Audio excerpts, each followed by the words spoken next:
Guys, sino bang hindi makukitan dito sa kapibarang nakapikit to?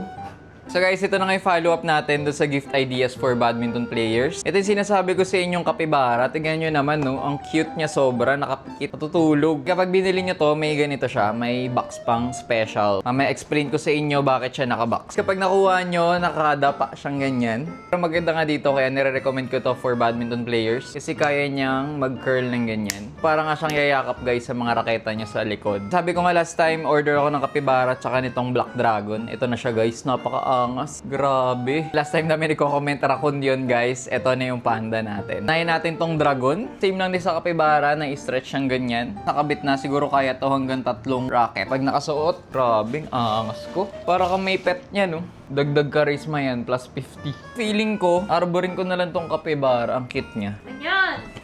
Sa kanya daw guys. Kung ano, kaya dalawa. Ito siya guys, ang kapibara natin na natutulog. Ano masabi niyo?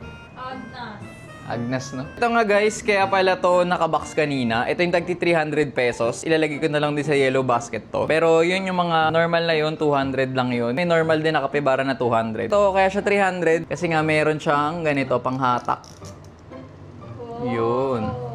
Umiikot siya ng ganyan guys. Parang lilipad na yan.